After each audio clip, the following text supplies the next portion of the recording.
আসসালামু আলাইকুম। আজ ৩০ জুলাই ২০২৫ খ্রিস্টাব্দ, ১৫ শ্রাবণ ১৪৩২ বঙ্গাব্দ, ৪ সফর ১৪৪৭ হিজরি, বুধবার। সংবাদ পাঠ করছি মনির হোসেন কামাল।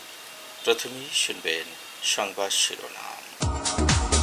অতিরিক্ত সিম বন্ধ নিয়ে নতুন সিদ্ধান্ত, ১ আগস্ট থেকে প্রক্রিয়া শুরু। বরগুনায় নতুন করে ডেঙ্গুতে আক্রান্ত আরও ৫৩। সমন্বয়ক রিয়াদের বাসা থেকে ২,২৫,০০,০০০ টাকার চেক উদ্ধার। মাদকাসক্ত ছেলেকে পিটিয়ে মেরেছে বাবা মা। কিশোরী ধর্ষণ মামলার আসামি গ্রেপ্তার। অনলাইন জুয়ায় হেরে তরুণের আত্মহত্যা। সমুদ্র বন্দরে ৩ নম্বর স্থানীয় সতর্ক সংকেত। মাইকিংয়ে রেকর্ড করা হয় লোকবেতারে। শুনলেন সংবাদ শিরোনাম, এবার বিস্তারিত। একটি জাতীয় পরিচয়পত্রের বিপরীতে সর্বোচ্চ 10টি নিবন্ধিত সিম ব্যবহার করতে পারবেন গ্রাহক। যাদের 10টি সিমের বেশি আছে তাদের অতিরিক্ত সিমগুলো বন্ধ করে দেয়া হবে। আগামী ১ আগস্ট থেকে সিম বন্ধের প্রক্রিয়া শুরু হবে। বিটিআরসির এ সিদ্ধান্তকে ডাক ও টেলিযোগাযোগ বিভাগ অনুমোদন দিয়েছে। নিজ উদ্যোগে 10টির বেশি সিম থাকলে তা বাতিল করার জন্য আগামী ১ আগস্ট থেকে গ্রাহকদের ৩ মাসের জন্য সময় দেওয়া হবে।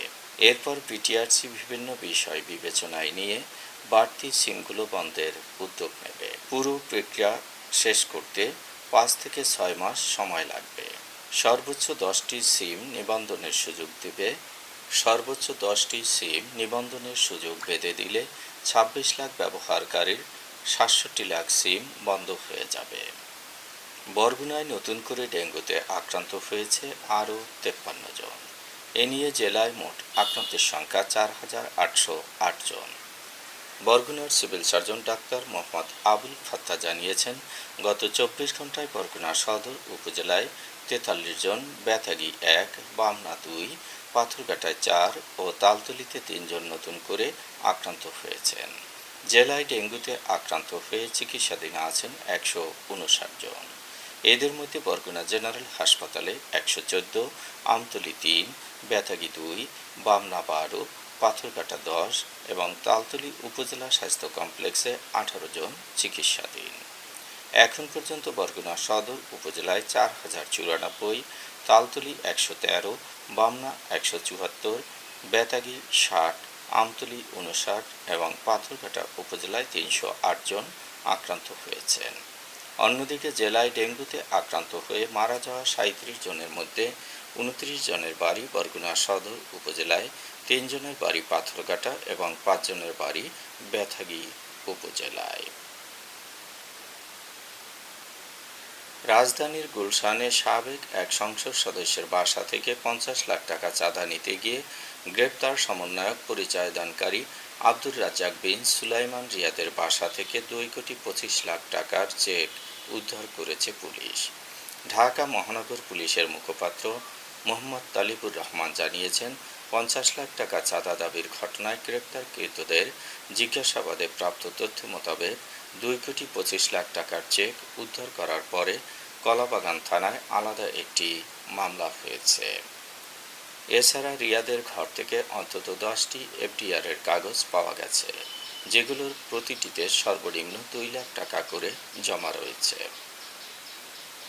পাশাপাশি রিয়াদের একটি বেসরকারি ব্যাংক অ্যাকাউন্টে গত কয়েক মাসে ৬০ থেকে ৭০ লাখ টাকার লেনদেনের প্রমাণ পেয়েছে পুলিশ। গত ২৬ জুলাই সন্ধ্যার পর গুলশানের ৮৩ নম্বর রোডের একটি বাসা থেকে চাঁদা নেওয়ার সময় হাতে নাতে ধরা পড়েন ৫ জন। তারা হচ্ছেন সাকাদাউন সিয়াম, নাটোরের লালপুরের বাসিন্দা সাদমান সাদাব, আমিনুল ইসলাম, ইব্রাহিম হোসেন এবং আব্দুর রাজ্জাক রিয়াদ। রিকশা চালক বাবার ছেলে রিয়াদ নোয়াখালীর সেনবাগ উপজেলার বাসিন্দা এবং ধানমন্ডির নিউ মডেল এলাকায় বসবাস করেন। ইব্রাহিম চাঁদপুরের রামদাসদি গ্রামের এবং আমিনুল ঢাকার বাড্ডার আলাতুন্নেসা স্কুল অ্যান্ড কলেজের ১০ম শ্রেণীর শিক্ষার্থী।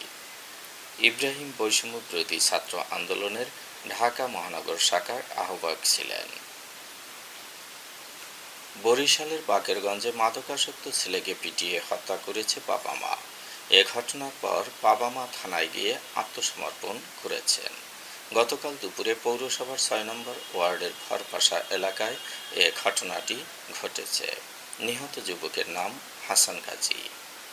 ভরপাশা এলাকার জাফর গাজী এবং নাজমা বেগমের ২ মেয়ে ও ১ ছেলে। মেয়েদের বিয়ে হয়ে গেছে। ছেলেটি মাদকাসক্ত। নেশার টাকার জন্য বাবা মাকে প্রায়ই মারধর করত। গতকাল দুপুরে ৫,০০০ টাকার জন্য ঘরে ভাঙচুর করে বাবা জাফর গাজীকে মারধর শুরু করেন হাসান। তখন নাজমা এগিয়ে গেলে তাকেও মারধর করা হয়। এক পর্যায়ে বাবা মা মিলে ছেলেকে একটি পাইপ দিয়ে পিটুনি দিলে মারা যায়। পরে স্বামী স্ত্রী দুজন থানায় গিয়ে আত্মসমর্পণ করেছেন। কিশোরী ধর্ষণ মামলার আসামিকে গ্রেপ্তার করেছে র্যাব। ঢাকার মিরপুর এলাকার হাবুলের পুকুর পারস্থ এলাকা থেকে আসামি সুলাইমানকে গ্রেপ্তার করা হয়। তালতলির দক্ষিণ গাব্বারিয়া গ্রামের খলিল পেদার ছেলে সুলাইমান চলতি বছরের ২ মার্চ ১১ বছরের কিশোরীকে জোরপূর্বক ধর্ষণ করে পালিয়ে যায়। কিশোরীর বাবা বাদী হয়ে মামলা দায়ের করেছেন। যশোরে অনলাইন জুয়া খেলায় হেরে হৃদয় দেব নামে এক তরুণ আত্মহত্যা করেছেন। মঙ্গলবার বেলা সোয়া ১১টার দিকে চূড়ামনকাঠি বাজারে এ ঘটনাটি ঘটেছে। হৃদয় দেব যশোর সদর উপজেলার কাশিমপুর ইউনিয়নের দৌলতদিহি গ্রামের বাসুদেবের ছেলে। হৃদয় দেব চূড়ামনকাঠি গ্রামের ইসমাইল হোসেনের ফার্মেসিতে চাকরি করতেন। ফার্মেসি মালিক ইসমাইল হোসেন জানান, প্রতিদিন সকালে ফার্মেসি খুলেন হৃদয় দেব। মঙ্গলবার বেলা সোয়া ১১টার দিকে তিনি এসে ফার্মেসির শাটার বন্ধ দেখতে পান। শাটার তুলে ভেতরে উঁকি দিতেই দেখেন হৃদয়ের লাশ ঝুলছে। এ সময় তার চিৎকারে আশেপাশের ব্যবসায়ীরা ছুটে গিয়ে তার লাশ উদ্ধার করে। মাইকিংয়ে রেকর্ড করা হয় লোকবেতারে। সুমধুর ও সুস্পষ্ট কণ্ঠে মাইকিংয়ের জন্য লোকবেতারের বিকল্প নেই। লোকবেতারের সাউন্ডপ্রুফ স্টুডিওতে করা হচ্ছে গান ও নাটকের রেকর্ড। সেই সাথে লোকবেতারে নামমাত্র টাকায় প্রচার করা হচ্ছে বিজ্ঞাপন। ১৫ সেকেন্ডের বিজ্ঞাপন প্রচারিত হচ্ছে মাত্র ৫০০ টাকায়। ৩০ সেকেন্ডের বিজ্ঞাপন ১,০০০ টাকা, ৪৫ সেকেন্ডের বিজ্ঞাপন ১,৫০০ টাকা আর ১ মিনিটের বিজ্ঞাপন প্রচার করা হয় মাত্র ২,০০০ টাকায়। নির্ধারিত টাকার বিনিময়ে প্রতিদিন কমপক্ষে ৫ বার করে পুরো ১ মাস বিজ্ঞাপন প্রচার করা হবে। মাইকিং ও বিজ্ঞাপনের জন্য যোগাযোগ করবেন 0-1-755-66-445 নম্বরে। এবারে শুনবেন আবহাওয়ার খবর।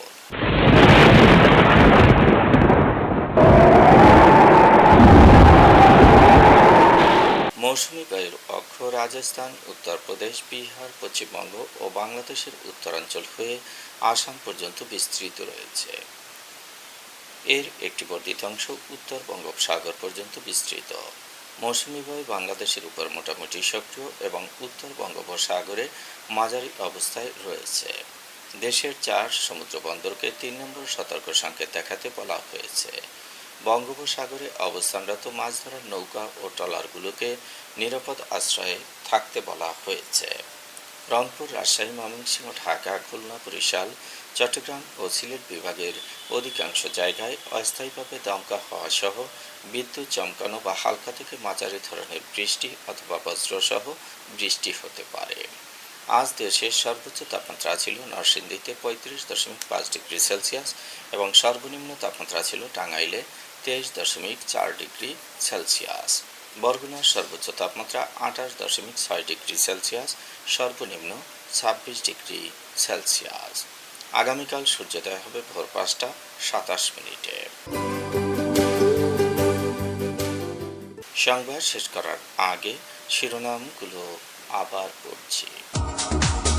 অতিরিক্ত সিম বন্ধ নিয়ে নতুন সিদ্ধান্ত, ১ আগস্ট থেকে প্রক্রিয়া শুরু। বরগুনায় নতুন করে ডেঙ্গুতে আক্রান্ত আরও ৫৩। সমন্বয়ক রিয়াদের বাসা থেকে ২,২৫,০০,০০০ টাকার চেক উদ্ধার। মাদকাসক্ত ছেলেকে পিটিয়ে মেরেছে বাবা মা। কিশোরী ধর্ষণ মামলার আসামি গ্রেপ্তার। অনলাইন জুয়ায় হেরে তরুণের আত্মহত্যা। সমুদ্র বন্দরে ৩ নম্বর স্থানীয় সতর্ক সংকেত। মাইকিংয়ে রেকর্ড করা হয় লোকবেতারে। সংবাদ শেষ করার আগে জানিয়ে দিচ্ছি লোকবেতারে সংবাদ জানানোর মোবাইল নম্বর। আপনার এলাকার গুরুত্বপূর্ণ সংবাদ জানাতে ফোন করুন 0177556644 নম্বরে।